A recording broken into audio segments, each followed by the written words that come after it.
ಗುರು ಬ್ರಹ್ಮ ಗುರು ವಿಷ್ಣು ಗುರುದೇವೋ ಮಹೇಶ್ವರ ಗುರು ಸಾಕ್ಷಾತ್ ಪರಬ್ರಹ್ಮ ತಸ್ಮೈ ಶ್ರೀ ಗುರುವೇ ನಮಃ.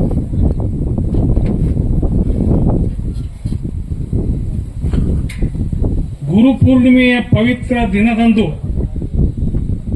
ಗುರು ಸ್ವರೂಪಿಗಳಾದಂಥ ಶ್ರೋತ್ರಿಯ ಬ್ರಹ್ಮನಿಷ್ಠ ಸದ್ಗುರು ಶಂಭುಲಿಂಗ ಮಹಾಸ್ವಾಮಿಗಳ ಪಾದಾರವಿಂದಗಳಲ್ಲಿ ನಮಸ್ಕರಿಸಿ ವೇದಿಕೆಯ ಮೇಲೆ ಆಸೀನರಾದ ಎಲ್ಲ ಮಹಾನುಭಾವರಿಗೂ ವಂದಿಸಿ ಇವತ್ತಿನ ಕಾರ್ಯಕ್ರಮದಲ್ಲಿ ಭಾಗವಹಿಸೋಣ. ಗುರುವೇ ಏನೆಂದು ಪೇಳಲಿ ನಿನ್ನ ಮಹಿಮೆಯನ್ನು ಎಂದು ಕವಿತ ಹೃದಯ ತುಂಬಿ ಹಾಡಿದಂತೆ ಈ ಗುರುವಿನ ಮಹಿಮೆಯನ್ನು ವರ್ಣಿಸಲು ಯಾರಿಂದಲೂ ಸಾಧ್ಯವಿಲ್ಲ. ಆದರೂ ಕೂಡ ಈ ಗುರು ಪೂರ್ಣಿಮೆ ಆದಿಗುರುವಾದ ವ್ಯಾಸ ಮಹರ್ಷಿಗಳ ಹೆಸರಿನಿಂದ ಗುರು ಪೂರ್ಣಿಮೆ ಎಂದು ವ್ಯಾಸ ಪೂರ್ಣಿಮೆ ಎಂದು ಕರೆಯಲ್ಪಟ್ಟಿದೆ. ಅಂಥ ಗುರುವಿನ ಸ್ವರೂಪದಲ್ಲಿರ್ತಕ್ಕಂಥ ಎಲ್ಲಾ ಗುರುಗಳನ್ನು ಸ್ಮರಣೆ ಮಾಡುವಂತಹ ಸಂದರ್ಭ ಇದು.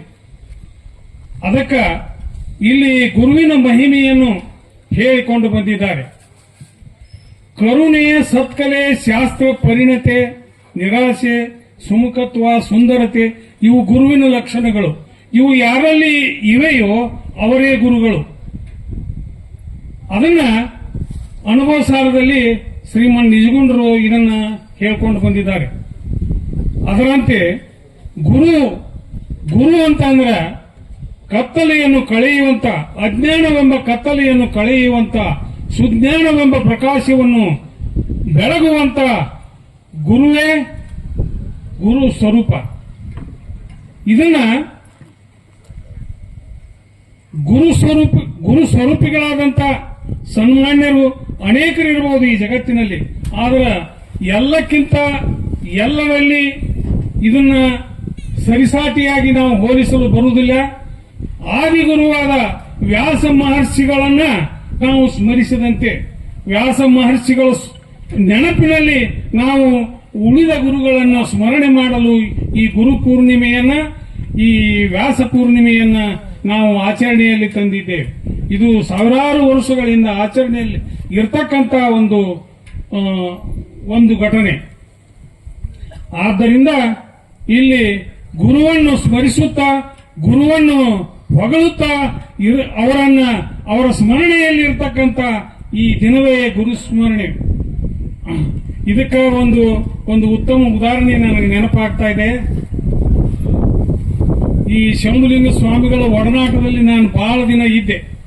ಆದ್ರ ಉಣ್ಣೆ ಕೆಚ್ಚಲೊಳಿದ್ದು ಉಣದದು ನೊರೆವಾಲ ಎನ್ನುವಂತೆ ನಾನು ಅವರ ಒಡನಾಟದಲ್ಲಿ ಇದ್ರೂ ಕೂಡ ನನಗ ಈ ವೃತ್ತಿ ಪ್ರಭಾಕರ, ವೃತ್ತಿ ರತ್ನಾವಳಿ ಇವು ಯಾವ ನನಗೆ ತೆಲಿಗೆ ಹತ್ತಲಿಲ್ಲ. ಇದಕ್ಕೆ ಉದಾಹರಣೆ, ಒಮ್ಮೆ ಅವ್ರು ನಮ್ಮ ಊರಿಗೆ ಬಂದಿದ್ರು.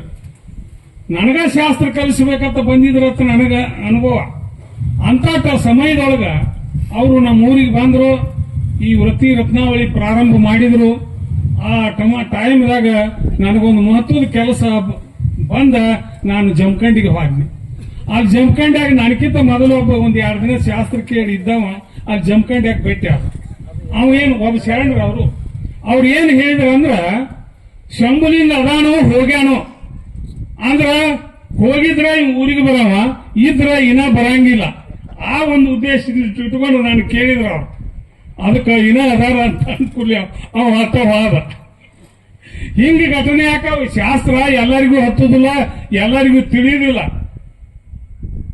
ಅವ್ರಿಗೆ ಯಾರಿಗೆ ಸಂಸ್ಕಾರ ಇರುತ್ತದೆಯೋ, ಶುದ್ಧಾಂತ ಕರ್ಣವಿರುತ್ತದೆಯೋ ಅಂತವ್ರಿಗೆ ಶಾಸ್ತ್ರ ತಿಳಿತತಿ, ಶಾಸ್ತ್ರ ಹತ್ತತಿ. ಅಂತವರಲ್ಲಿ ನಾನು ಇಲ್ಲಿ ಶಾಸ್ತ್ರ ಕೇಳಾಕತ್ತ ಬರ್ತನು, ಆದ್ರೂ ನಾನು ಹೇಳಾಕ ಹಚ್ತಾರ. ಇರ್ಲಿ ಗುರುಪ್ರಸಾದ ತಿಳ್ಕೊಂಡ ನಾನು ಗುರುವಿನ 1-2 ನುಡಿ ಮಾತಾಡ್ಬೇಕಂತ ಹೇಳಿ ಇಲ್ಲಿ ಬಂದ ನಿಂದಿರ್ತೇನೆ. ಅದರಲ್ಲಿ ಎಷ್ಟು ಸರಿಯಾಗಿರುತ್ತದೆಯೋ ಎಷ್ಟು ತಪ್ಪಾಗಿರುತ್ತದೆಯೋ ಅದನ್ನ ಹೇಳುವಂತ ವಿಷಯವನ್ನ ತಮಗೆಲ್ಲರಿಗೂ ಬಿಡ್ತೇನೆ. ಗುರು ನ ಗುರೋರಧಿಕಂ ಮತ್ತು ವೇದ ಸಾರಥಿ. ವೇದದಲ್ಲಿ ಗುರುವನ್ನ ಸರ್ವಶ್ರೇಷ್ಠ, ಗುರು ದೊಡ್ಡವ, ಗುರುವೇ ಕೊನೆ, ಗುರುವೇ ಸರ್ವಶ್ರೇಷ್ಠ ಅಂತ ಹೇಳಿದ್ರು ಕೂಡ ನ ಗುರುವರಧಿಕಂ ಅಂತ ಹೇಳ್ತಿ. ಅಂದ್ರೆ ಗುರುವಿನಕ್ಕಿಂತ ದೊಡ್ಡವರು ಯಾರೂ ಇಲ್ಲ ಅಂತ ವೇದ ಹೇಳ್ತಿ. ಹಂಗ ಈಗ ನಾವು ಈ ಗುರು ಯಾರಿಗೆ ಅನ್ಬೇಕು, ಗುರು ಎಂಥವ್ ಇರ್ತಾನೆ ಅನ್ನೋಕ ರಬಕೈ ಅಜಾರು ಮತ್ತು ರಾಮಲಿಂಗ ಸ್ವಾಮಿಗಳು ಅದ್ರ ಬಗ್ಗೆ ಎಲ್ಲ ಹೇಳ್ಯಾರ, ತಾವೆಲ್ಲರೂ ಕೇಳಿದಿರಿ. ನಾನು ಹೆಚ್ಚಿಗೆ ಆ ವಿಷಯವನ್ನು ಪ್ರಸ್ತಾಪ ಮಾಡಕ್ ಹೋಗುದಿಲ್ಲ. ಯಾಕಂತಂದ್ರ ನಾವು ಹ್ಯಾಂಗ ಇಲ್ಲಿ ಇರ್ತೀವತ್ತಂದ್ರ ಒಂದು ಕಥೆ ನೆನಪಕ್ಕತಿ. ಏನಂತಂದ್ರ ಒಮ್ಮೆ ನಾವು ಸುಮ್ಮನೆ ಶಾಸ್ತ್ರ ಹೇಳೋರು ಗುಂಪಿನಾಗ ನಾವು ಒಂದಿಟ್ಟು ಶಾಸ್ತ್ರ ಹೇಳಾಕ ಬರ್ತೈತೆ ಅನ್ನುವಂಗ ಅವ್ರು ಕರೆದ ಕೂಡಲೇ ಬಂದ ಏನಾರ ಮಾತಾಡ್ತೀವೋ. ಆದ್ರ ಇದಕ್ಕ ಒಂದಿಟ್ಟು ಸ್ಟೇಜ್ ಕರಿಯರ ಧೈರ್ಯ ಬೇಕು. ಹಂಗ ಒಮ್ಮೆ ಇಲ್ಲಿ ಏನಾತಂದ್ರ ಒಮ್ಮೆ ಇಂದಿರಾ ಗಾಂಧಿಯವರಲ್ಲ, ಜವಾಹರ್ಲಾಲ್ ನೆಹರು ಅವರು ಬಿಜಾಪುರಕ್ಕೆ ಬಂದಿದ್ರು. ಬಿಜಾಪುರಕ್ಕೆ ಬಂದಾಗ ಅವ್ರದ ಮಾತ ಕನ್ನಡದಾಗ ಟ್ರಾನ್ಸ್ಲೇಷನ್ ಮಾಡಕ್ ಬೇಕಾಗಿತ್ತು. ಅದಕ್ಕೆ ನಾವು ಅಲ್ಲಿ ನೀವು ಅಲ್ಲಿ ಅಂತ ಯಾರು ಮುಂದೆ ಬರಲಿಲ್ಲ. ಅಂತ ಟೈಮ್ನಾಗ ಇಲ್ಲಿ ಅರ್ಜುನ್ಗಿಯ ಒಬ್ಬರು ಚನ್ನಬಸಪ್ಪ ಅಂಬಲಿ ಅಂತ ಹೇಳಿ ಅರ್ಜುನ್ಗೆ ಅವ್ರ ನಾ ಭಾಷಾಂತರ ಮಾಡ್ತಾನಂತ ಬಂದ್ರ. ನೀ ಏನ್ ಮಾಡ್ತೀವೋ, ನೀ ಏನ್ ಸರಿಯಾಗಿ ಸಾಲಿನೂ ಕಲ್ತಿಲ್ಲ, ನೀ ಹೆಂಗ್ ಮಾಡ್ತೀಯ ಅಂದ್ರ ನಾ ಮಾಡ್ತಾನಂದ.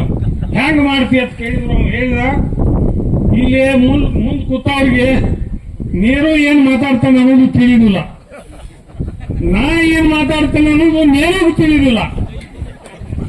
ಇಂಥದ್ರಾಗ ಮಾತಾಡುದು ಏನ್ ದೊಡ್ಡ ಮಾತ, ಏನ್ ಮಹಾ ಅಂದವ. ಹಾಗೆ ನಾವು ಇಲ್ಲಿ ಬಂದು ನಿಂದಿರ್ತೀವಿ, ಒಂದೆರಡು ಮಾತು ಮಾತಾಡ್ತೀವಿ. ಅದನ್ನ ಗುರುಪಾದಕ್ಕೆ ಅರ್ಪಿಸಿ ನಾನು ಒಂದೆರಡು ಮಾತ ಮುಗಿಸಿಬಿಡ್ತೇನೆ.